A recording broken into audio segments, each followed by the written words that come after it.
I'm here with friend of Project Next, Jackson Franklin, who's running for Congress in District 6? District 5. District 5. To replace Victoria Sparks. And you're like northern Indy?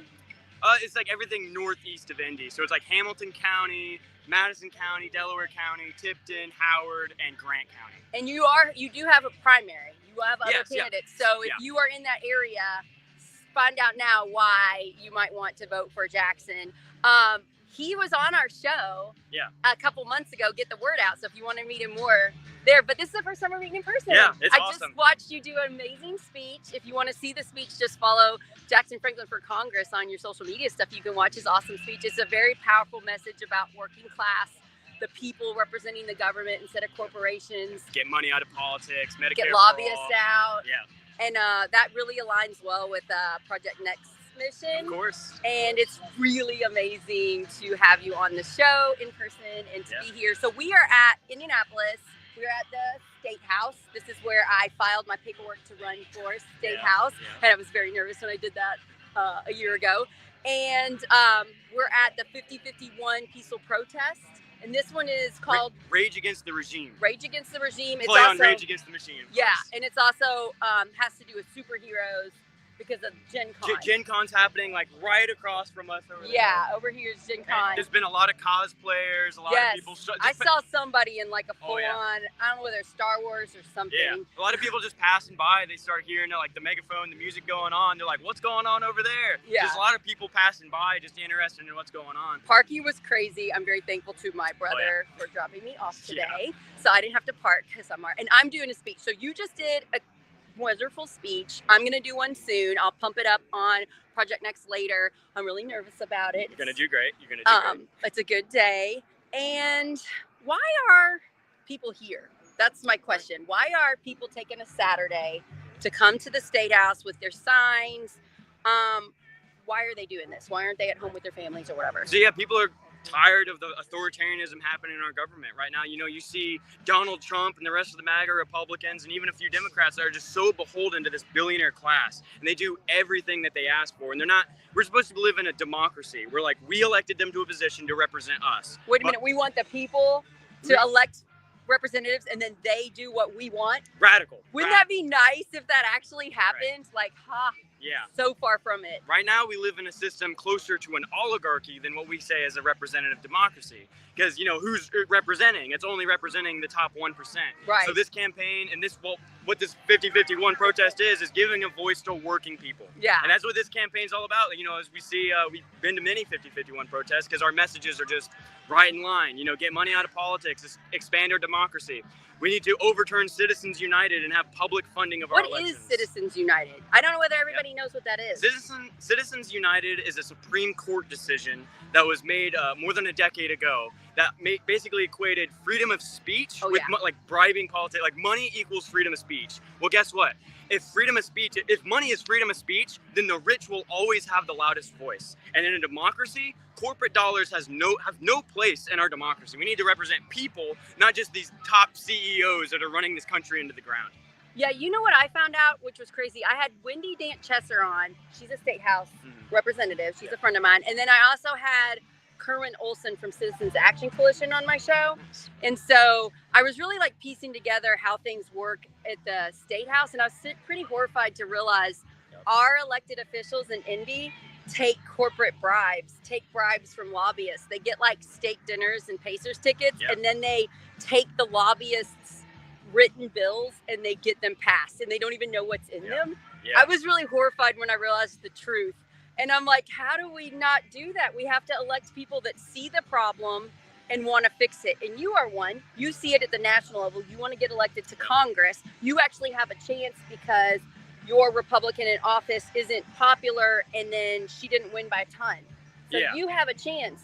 He wins the primary. You have a chance. The 5th district is the most flippable district in all of Indiana. So from a Republican to a Democrat, and not just some corporate no, like an unapologetic, like grassroots movement, right? So we're fighting for Medicare for all. You talk about like State House corruption. Eli Lilly has their headquarters in Indianapolis. You ever wonder why Indiana is surrounded by states that legalize cannabis and Indiana is not? We're missing out on all that taxpayer money. You think that's I didn't realize that, but that makes sense. Well, they lobby all of our, like, most of our politicians. They lobby our politicians to make sure we don't have marijuana? Yes, most definitely. I did not know that, but I'm not shocked. Yeah. So this is so Jackson's not afraid to say the truth, which we are trying to do at Project Next 2. That's why we align really well.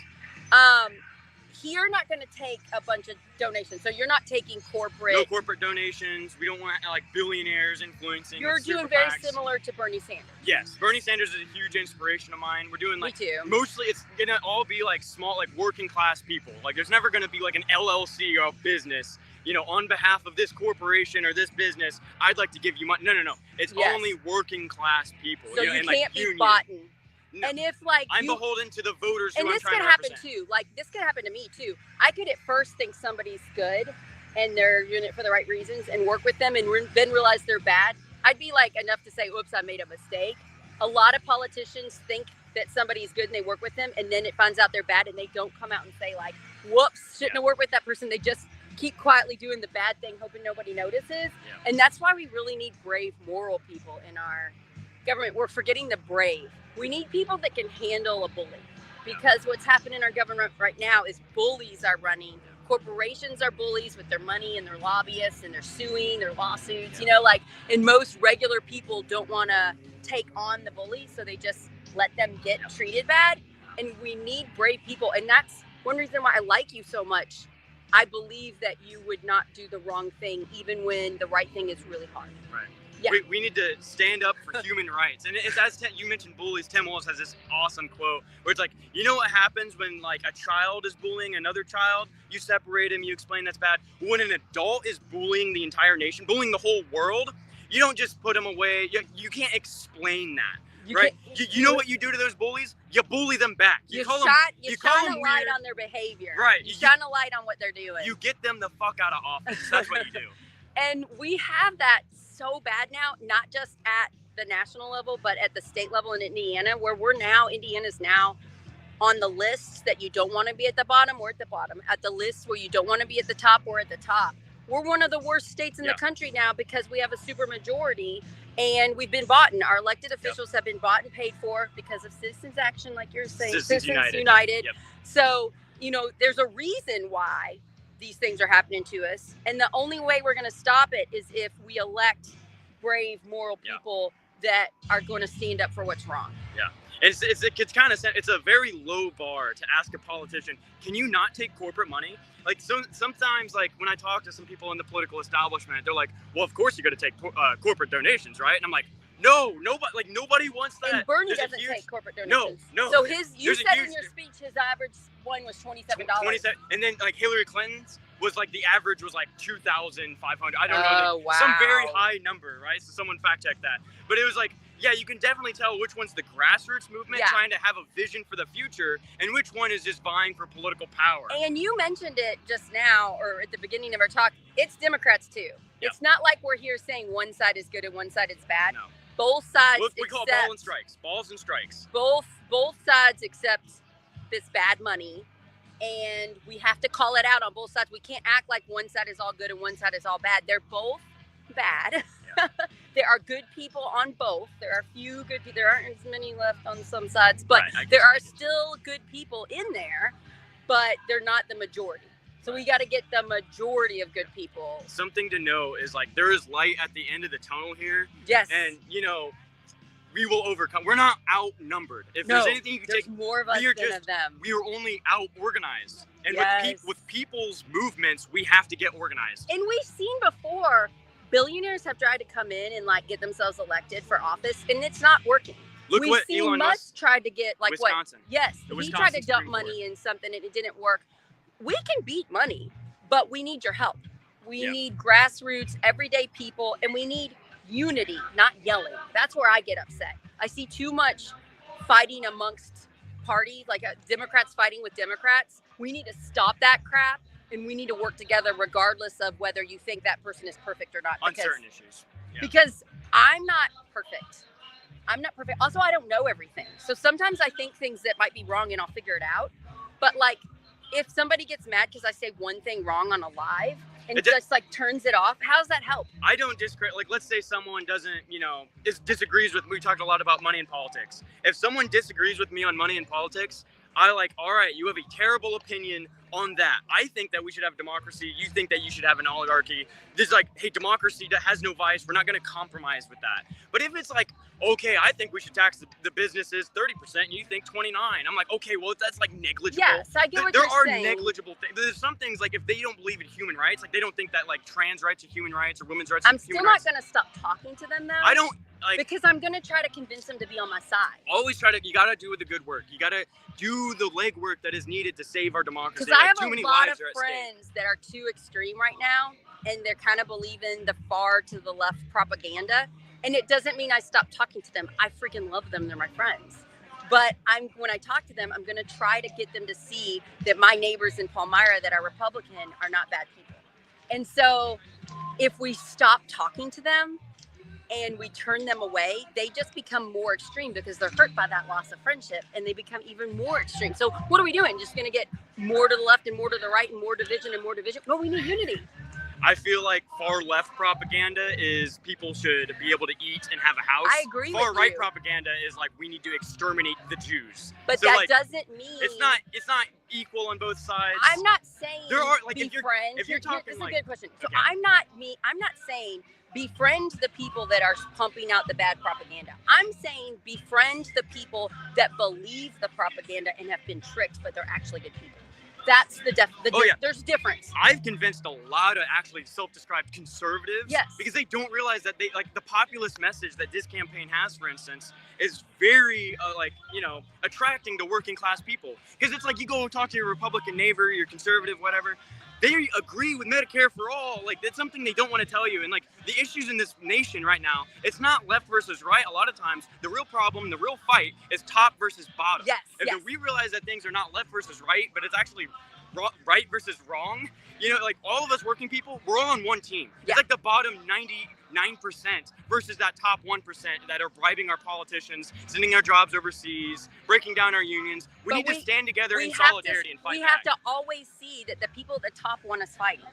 The people at the top want us fighting with our neighbors that voted differently than us. And until we see that and recognize it and fight against it and befriend our neighbors that voted differently, we're going to be stuck. Because we have to get so many people on our side. And if we keep saying, you're not good enough for me, I'm kicking you out, how are we going to win? Well, it's not, to a point. I would say there are some we things. should have a show. I'm going to invite you back. We could have a whole discussion about that. Because I was more like you. How old are you? I'm 25. Yeah, I was more like you when I'm 25. Now that I'm 44, I have learned so much more. Not saying, and you are very smart and way more political than I was when I was 25. I was just teaching and busy all the time. But I understand exactly what you're saying because I used to be that just a few years ago. There's just some things that are too far. So but you have to make a definition. Is it someone who believes this thing that's wrong because they've been tricked, or is it the person pumping out the wrong If it's stuff? like a politician, I hold no mercy. Right. Like you got in this game, your whole life is politics. I agree with you. But what about the people voting for the politicians? Oh, no, that's different. That's who I'm talking about.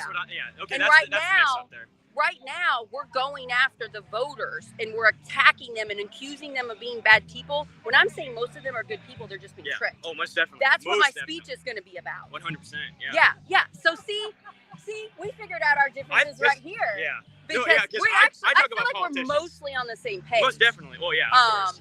But everyone's mostly on the same page. But when I say class. it, you didn't get what I meant, so I had to work on it. I had to work on making sure you know who I'm talking about. I'm not talking about the voters. You got to talk about the elected officials. I'm talking about the voters we got to get, or the non-voters. A lot of people have turned off political news because of the fighting. They hate the fighting. They're disgusted. They're like, I'm just not voting. You got to have a message of hope and a vision for the future. Yeah. You can't just be like, oh, I'm against that. I think a lot of Democrats have lost their elections recently because they're just anti-MAGA, but they don't actually stand for anything. That's why, like, my campaign, we're very proud. And don't be scared to talk to a MAGA person. Oh, yeah. They're great. Most of them are great. Some of them are scary. Some of them make scary comments on my Facebook. A lot of people just don't some of them understand just don't know. They don't get. Where's your friend? What's his name? Winning. Thanks. So much. Yes, he can. Thank you. Okay, I want to get. Where's your friend? What's his name? Joseph. I want to get Joseph on if we can find him. If not, I'll just turn it off. I'm about ready to go. Go to his Jackson Franklin for Congress. He's on everything. He's got a website. He relies on grassroots, regular people donating what they can. So if you like his message like I do, please donate 5, 10, 15, 20 bucks to his campaign and sign up for his stuff. And if you live in District 5, District 5, you can vote at the primary May 5th. There's other people running. If you like what Jackson is saying, you can vote for Jackson. I'm proud of you, my friends. Thank you very much. I hope we keep meeting in person again. I wish we lived closer. You're going to do great on your speech. Last message, if you want to have Medicare for all, you think healthcare is a human right, you want to tax the rich, you want to have paid family leave, you want to unapologetically fight for women's rights, gay rights, trans rights, all these rights, right? So we need to stand together in solidarity as a working class people's movement and take on these fascists and get them out of office come 2026. You rock. Thank you so much. Also, he's a triplet, and there's one more of him that looks just like him. His name's Julian, and it confused me for a while. I was like, does he have 2 names? But I think that's your superpower. Yeah. You have triplets. It's like Ricky Bobby. You know, Jackson Franklin. Some people are like, hey, Franklin Jack. Nah. As long as you get the name right, it doesn't matter which way. Just I go by both. I'll roll. Call him Franklin. He doesn't care. Right? Yeah, I'm in the military. We go by last names anyway. So. You're awesome. All right. I hope we see each other more. Janet, do you want to get on a second? Sure. Here's another Project Next friend, Janet Wall-Myers. I did not know she was tiny and adorable when we did the live. Look at this. Adorable. So cute. You're one of the 5051 volunteers. Yes. Yes. Unpaid protester. I like those shirts. Yes. I'm about ready to do a speech. Do you know what time I'm doing it pretty soon? Oh, that is a great question for Lisa. I'm going to do the speech soon. I'm a little nervous. I'm doing my speech. No, you're not. Yeah, I am. I am going to do the speech on the boys, the show The Boys, and how fascists act like they're the real superheroes, but they're not. They're the bad guys. And then I'm also going to tie it to propaganda and how we are all susceptible to propaganda, even the far left. What? No. So I'm going to say some controversial things at this protest and try to unite our communities. Yes. Why do you do this, amazing girl? Because Amazing, I can't adorable, just stop. I can't handle it. It's too cute. I just want to hug you. No, I have a niece and I have a nephew, and I don't want to ever have to answer them to why I let their rights be stripped away from them. So true, so true, so true. You know, that's not something that I ever want to have to account for. I don't want to be like the people in Nazi Germany that their kids and their grandkids ask them where the fuck were you? Why did you let this happen? And be like, well, it was too powerful for me and I was scared. Like when I asked my mom, where were you during the civil rights movement? Because my mom's older, she doesn't have an answer, and I don't want anyone to look at me the way I look at her about that. You know what I'm saying? Yeah. There were a lot of people mad in Germany at their grandparents. Right. You know, and I get, when you look at what happened, I get why it happened. I have a lot of empathy for it. Right. And there was so much denying of people actually dying. Yeah. And, they kept it and there was so much walls propaganda where they kept it away. You didn't know people were being murdered. You didn't know that the starving and the concentration camps and the spraying and the trains thinking they were going to take a bath, and they didn't know that was happening. But what's our excuse now? They're selling T-shirts to Alligator Alcatraz. I think it's the propaganda. I think it's the propaganda, and I think people are getting tricked, and I think that's what I'm going to try to do by speech, because I have empathy for people being tricked, not the politicians voting the wrong way. I have empathy for the voters voting for those people thinking that they're doing the right thing, because they're not seeing the same thing we're seeing. There's attack on news. Right, exactly. I mean, I started my own media company to try to get the truth out, you guys. I mean, right, and it's so easy if your life is an echo chamber and all you hear is, oh, those immigrants, everything's their fault. If nobody in your life ever says, what about the guy that cooks your food at the restaurant? Yes. Don't you realize that's who you're talking about? Unless somebody connects the dots, if you are scared of immigrants, please become friends with one and realize they're human beings. Shocker. Yes. And most human beings are good. Other shocker. And we should go after actual bad guys committing crimes, harming people, and not innocent people that look different from us or were born in a different country. I know, but it's the easiest way to spread fear. It is. And another easy way is to act like they're hurting kids, because that's how they attack public education. They attack teachers. It's Right. you know. Say they're hurting They have their children. little tricks. Yeah. I'm gonna get. Oh gosh, I can't remember his name again. I think it was Joshua. Do you know that guy's name? I'm gonna get one more person on. Jackson Franklin? No, who's next to him? That guy. I'm gonna get him on. I've never met him before. I just want to say thank you. Thank you for coming on when Project you're Next. done, there's some organizations after your speech. I'm gonna do another there's some Project Next organizations live. that Will you would help me? definitely- Yeah. Let's do it. So after my speech, I'll do another Project Next live, and we'll meet the organizations that are here. You can take me through them, okay? Yeah. Okay. Awesome. You're awesome, Let's do girl. it. Okay. Before I do my live, okay, here we go. I What's think up? I'm about ready to present, but tell us your name. My name's Joseph Souza. I'm here today volunteering with the Franklin campaign. I'm just taking pictures of this awesome protest organized by 5051. Yeah. I'll try to help you on again because I'm about ready to go on my speech, you guys. Oh, So right try to on. come on next time. Okay, bye everybody. Yes.